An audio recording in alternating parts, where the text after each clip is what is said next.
Merci d'être sur la télévision Labari pour suivre le journal de ce jour, lundi 22 février 2021. Mesdames, Messieurs, bonsoir et bienvenue à tous. Hier, dimanche 21 février 2021, plus de 7 millions d'électeurs nigériens étaient aux urnes pour élire leur nouveau président de la République, entre le candidat du PNDS Taraya Mohamed Bazoum et celui du RDR Tchangi Mohamed Ousmane. Et au lendemain de ce scrutin, déjà la Commission électorale nationale indépendante CENI a commencé à proclamer les premiers résultats provisoires depuis quelques heures. Et cela se passe à son quartier général au palais du congrès de Niamey.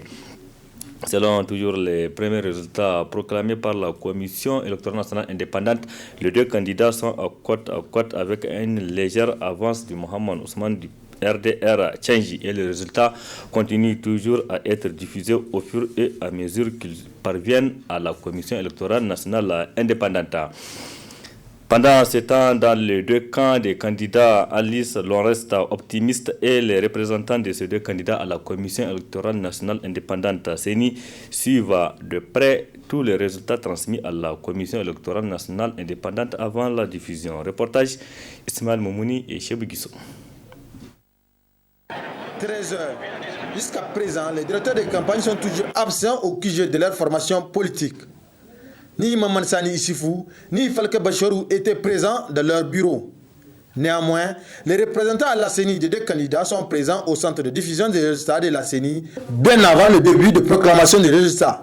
Pour le représentant de Bazoum Mohamed, tout se passe à la perfection. Tout se passe normalement, il n'y a vraiment aucun souci. Nous recevons les résultats au niveau des commissions régionales de la CENI, on les centralise ici et actuellement au niveau de la CENI, les représentants des deux candidats, c'est nous qui assurons le contrôle. C'est-à-dire quand on reçoit les informations au niveau des régions, à savoir le mail, à savoir aussi le fax et le résultat lui-même en tant que tel. Donc nous contrôlons, nous vérifions si tout est vrai, on s'accorde. Vraiment c'est les deux représentants, ils sont là, ils regardent. Si tout concorde, on passe l'information maintenant au niveau du rapporteur général et ça passe au niveau du président de la CENI pour validation et pour diffusion. Par contre, le représentant de Mohamed Ousmane dénombre des manquements. En tout cas, ça ne reflète pas l'image de la chose en tant que telle. Il y a plein d'imperfections. Il y a la non-conformité de certains résultats et puis le délai. En un mot, le système est à revoir. Oui, tout le système est à revoir. Il y a certains résultats qui ont été proclamés, mais plein d'imperfections. Normalement, on doit porter plainte à l'écrit. Voilà. Et c'est ce que les gens comptent faire. Tous les résultats sont diffusés avec l'accord du représentant du PNDS Taraya et celui du RDR Tchangi, selon le rapporteur de la CENI. Nous avons 8 régions.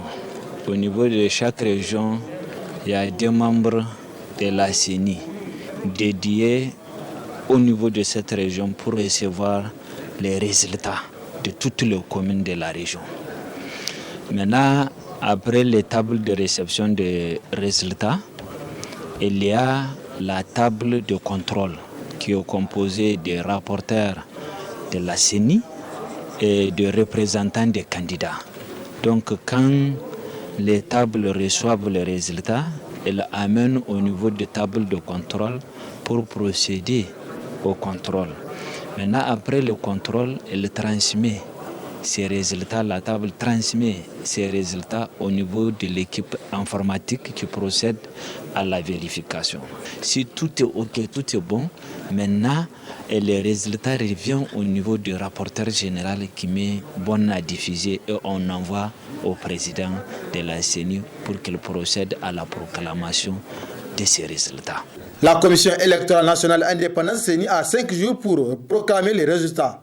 Si cette vitesse de diffusion des résultats est maintenue, la CENI compte proclamer les résultats globaux provisoires dans les 3 jours à venir. En tout cas, ces résultats sont diffusés sur les antennes de la télévision nationale et de la radio nationale. Retour sur la journée d'hier, précisément au niveau de Maradi, pour voir comment les électeurs de la capitale économique ont exercé leurs droits civiques hier dimanche. Reportage. Ils sont au total 1 473 986 électeurs repartis dans 4 740 bureaux de vote au-dessus de la région de Maradi à se rendre aux urnes aujourd'hui 21 février 2021 dans le cadre de l'élection présidentielle deuxième tour entre M. Bazoum Mohamed, candidat du PNDS Taraya, et Mahaman Ousmane, candidat du RDR Tchangi. À Maradi, c'est le gouverneur de la région, M. Zakari Oumarou, qui a officiellement lancé l'opération de vote au niveau de l'école d'Angoulbi dans la commune 3, bureau de vote numéro 30. Au sortir du vote, le gouverneur de la région de Maradi a exhorté les électeurs nigériens à sortir massivement voter pour confirmer la maturité politique du peuple nigérien et d'ajouter « Dieu a déjà fait son choix et ne nous reste plus qu'à le confirmer ». Comme vous venez de le constater, je viens de m'acquitter d'un devoir civique. J'ai voté le candidat de mon choix. Je constate avec vous que toutes les dispositions ont été prises pour que ce scrutin du deuxième tour de l'élection présidentielle se déroule normalement. Le matériel de vote est là, le personnel est là, la sécurité est là, les électeurs commencent à venir. Je fonde l'espoir que toute la population, en tout cas électorale, va se mobiliser pour que ce scrutin connaisse un succès. Dans l'ensemble, les opérations de vote se déroulent dans le calme et la sérénité au niveau de la région de Maradi. Aucun problème n'a été signalé. Les électeurs sont sortis massivement pour élire leur président. C'est quelques citoyens après avoir voté. Oui, il y a une joie vraiment qui m'anime beaucoup parce que Dieu merci qui nous a montré aujourd'hui ce jour-là, 21 février, pour les élections présidentielles deuxième tour. Donc vraiment, je suis très fier de cette journée-là. Pour le moment, je peux toutefois dire que les élections marchent comme ils le souhaitent. Permettez-moi de remercier le bon Dieu et d'avoir atteint cet objectif très cher au président de la République. C'est une autre promesse tenue. C'est la plus grande promesse qu'il avait faite à l'endroit de la population nigérienne de passer à une institution démocratiquement élue après son mandat. Et aujourd'hui, c'est chose faite. Nous sommes tous des frères. Votons. Le pouvoir, c'est Dieu qui le donne. Et il l'a déjà donné à celui qu'il faut pour le bien de ce pays. Pour le président de la CENI commune 3, toutes les dispositions ont été prises pour la réussite de cette opération. Le matériel était là, les agents de la CENI étaient là, les électeurs étaient là. Donc en gros, toutes les conditions étaient vraiment remplies pour que tout puisse se dérouler normalement et comme prévu. Les bureaux ont ouvert à quelle heure ici? Les bureaux ont ouvert à 8 heures. Donc le vote c'est pour 11 heures de temps. Dès qu'ils sont là où vous ouvrez, vous devez compter 11 heures de temps avant de fermer. Et l'heure d'ouverture et celle de la fermeture doivent être portées sur le TV.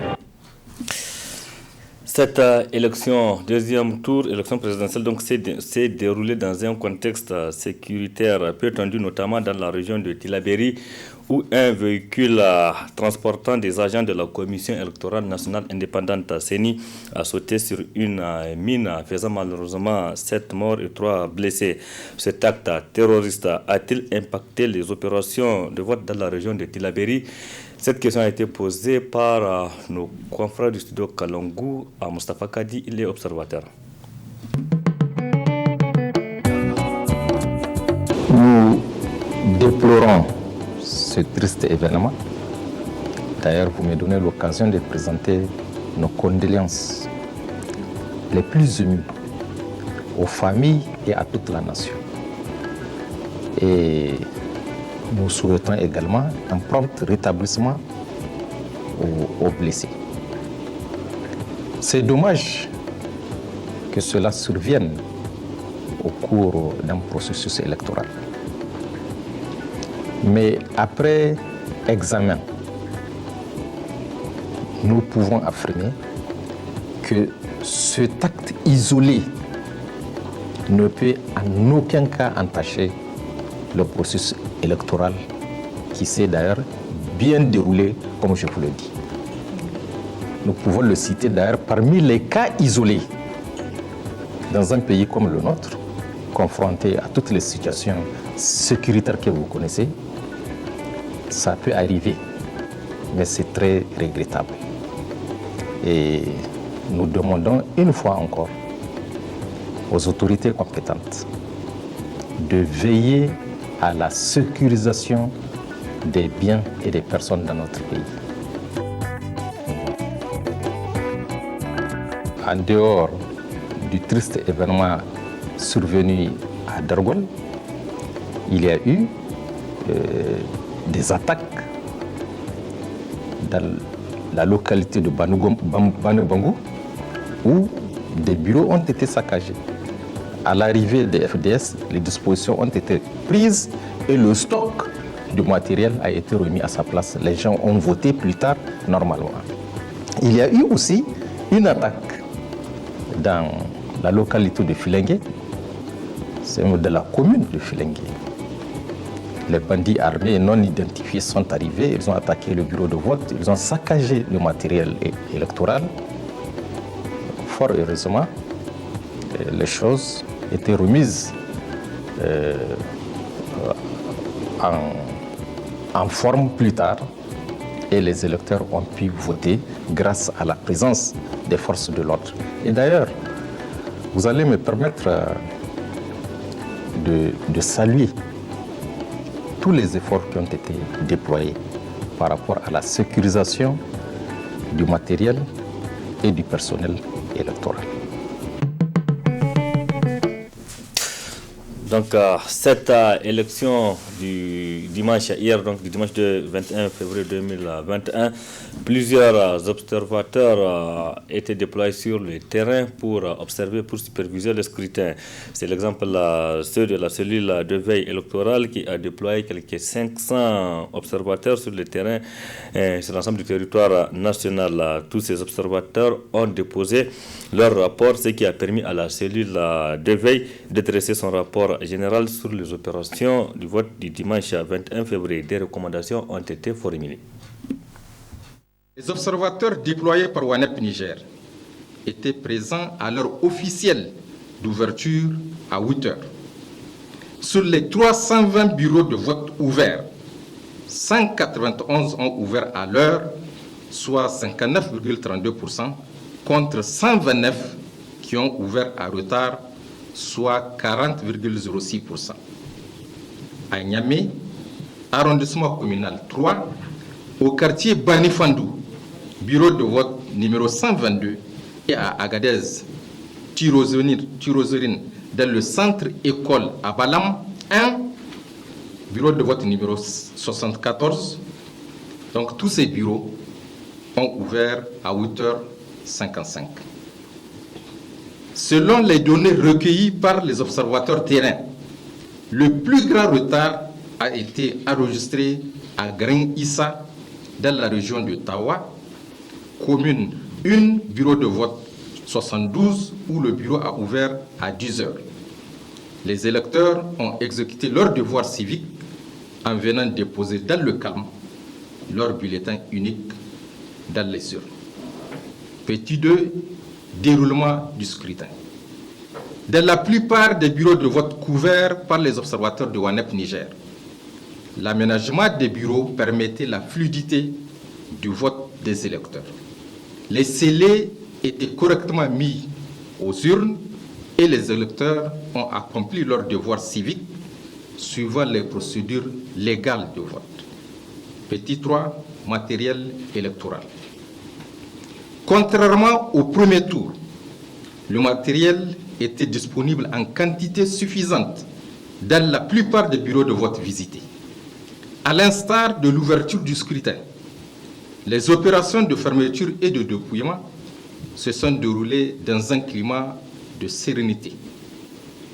La neutralité et le professionnalisme des forces de défense et de sécurité FDS.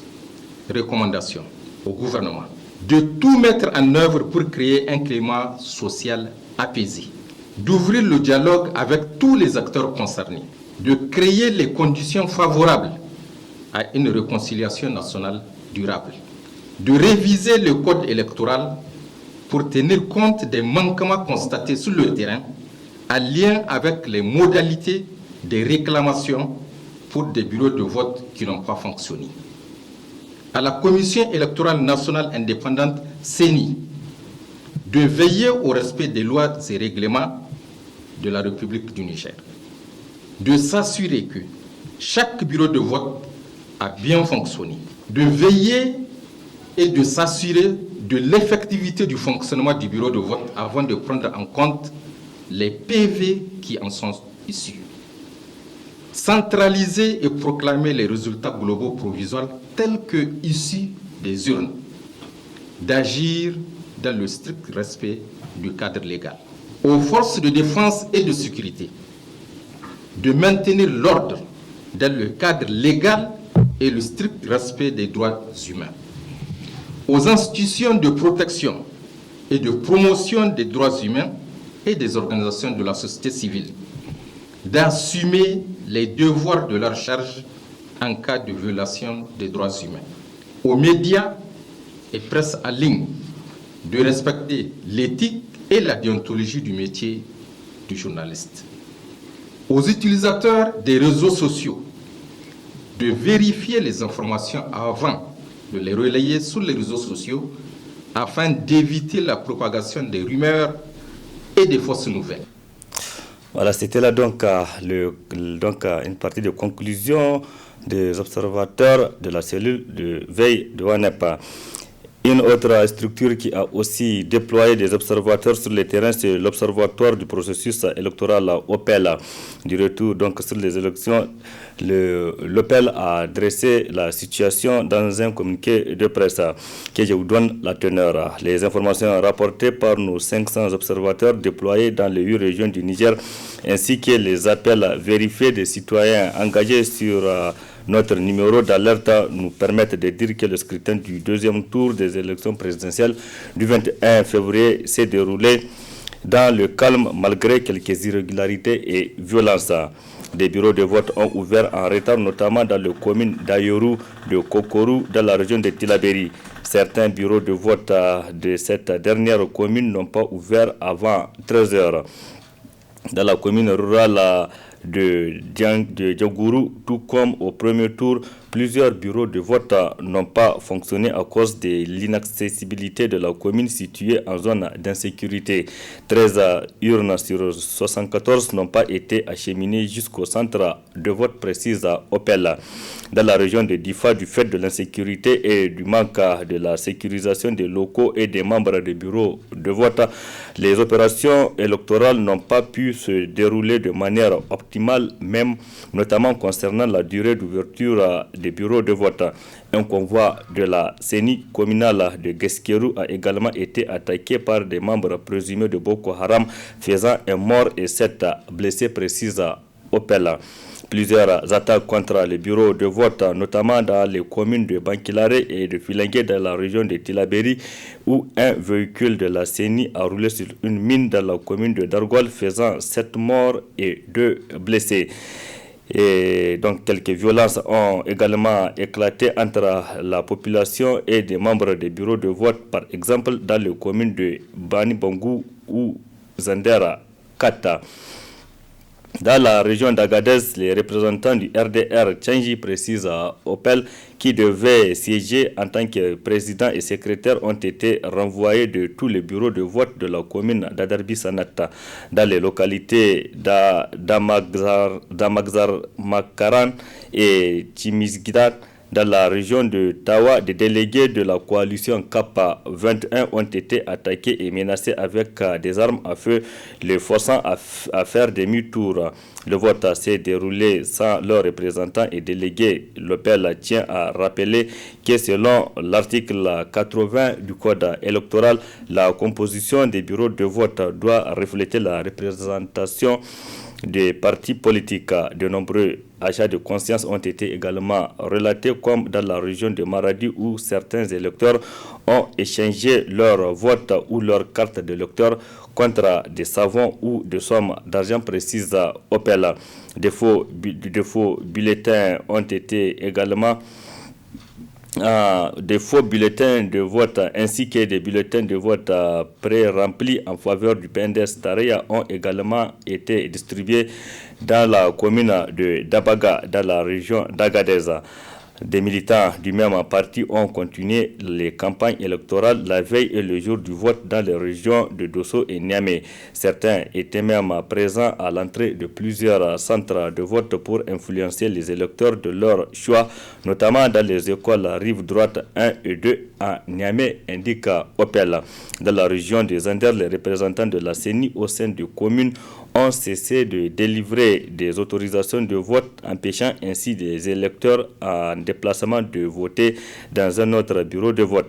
Dans la région de Niamey également, à midi, des commissaires de police ont cessé de délivrer des certificats de résidence, empêchant à leur tour aux électeurs en déplacement de voter. Enfin, selon les premiers résultats annoncés par la CENI, le taux de participation dans les zones nomades de la région d'Agadez a atteint des taux difficilement crédibles, à l'image de la commune de Timia qui a connu un taux de participation de 103,07%, précise Opel.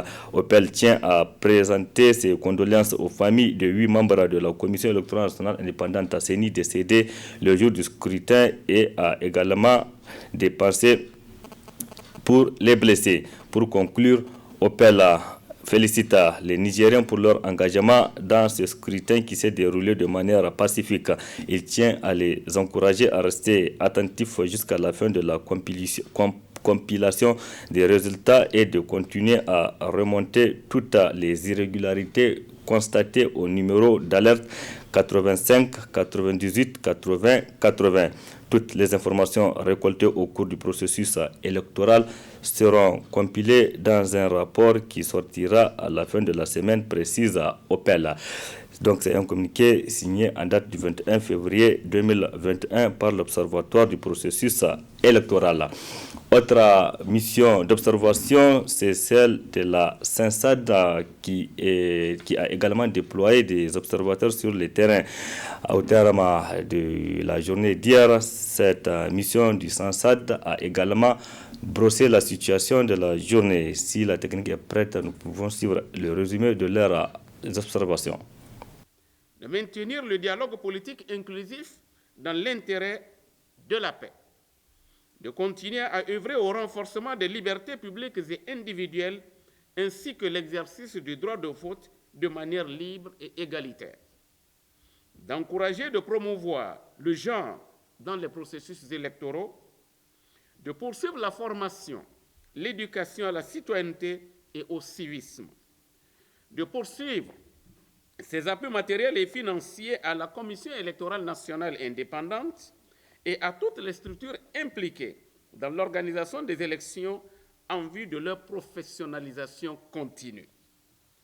À l'endroit des acteurs politiques, et leaders d'opinion et membres de la société civile nigérienne, la mission recommande de s'inscrire et d'agir pour la promotion des valeurs et principes de la démocratie, de continuer à respecter la Constitution et l'ordre républicain, de promouvoir les valeurs et traditions de tolérance ethnique, politique et religieuse, de promouvoir l'unité nationale, la paix et la cohésion sociale, et de sauvegarder le débat politique démocratique et l'alternance au pouvoir dont nous sommes tous témoins aujourd'hui. À l'endroit de la Commission électorale nationale indépendante, la mission d'observation recommande de poursuivre la formation et le renforcement des capacités de son personnel, de continuer l'amélioration de la communication entre les bureaux de vote et les centres de compilation des résultats, de travailler davantage à résorber les difficultés liées à l'acheminement à temps du matériel de vote dans les centres et bureaux de vote, À l'endroit de la communauté internationale, aux partenaires techniques et financiers du Niger, la mission d'observation recommande de continuer à soutenir le Niger dans ses efforts de renforcement de la démocratie et de l'état de droit à travers des appuis multiformes, notamment au plan technique, matériel et financier. En tout état de cause, la mission d'observation électorale de la CENSAD a retenu que le second tour de l'élection présidentielle du 21 février 2021 s'est déroulé conformément aux dispositions du Code électoral nigérien et dans des conditions satisfaisantes pour toutes les parties. La mission d'observation électorale de la CENSAD exhorte donc tous les candidats en lice à respecter les résultats issus des urnes et à recourir aux procédures et aux voies légales pour le règlement de tout contentieux en rapport avec le présent scrutin. La mission d'observation électorale de la CENSAD saisit cette occasion pour féliciter la Commission électorale nationale indépendante CENI pour toutes les mesures prises en vue du bon déroulement du processus électoral. Elle salue l'appui des CENI, c'est-à-dire des commissions électorales nationales indépendantes des pays tels que le Togo, le Burkina Faso et le Ghana pour leur appui à la CENI nigérienne. La mission renouvelle ses remerciements au président de la République du Niger, M. Issoufou Mahamadou, qui a rendu possible ce climat de sérénité et de confiance dans lequel s'est déroulé ce scrutin en ne briguant pas un troisième mandat. Merci au nom de la CENSAD et de l'ensemble des démocrates africains pour cette leçon magistrale que le Niger vient de donner à tout le continent africain.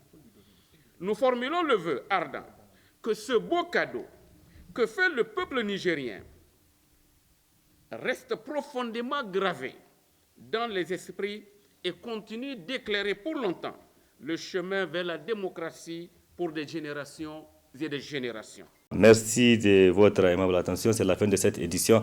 Merci de l'avoir suivi. Restez en compagnie du programme de la télévision Labari. Au revoir, excellente nuit à toutes et à tous.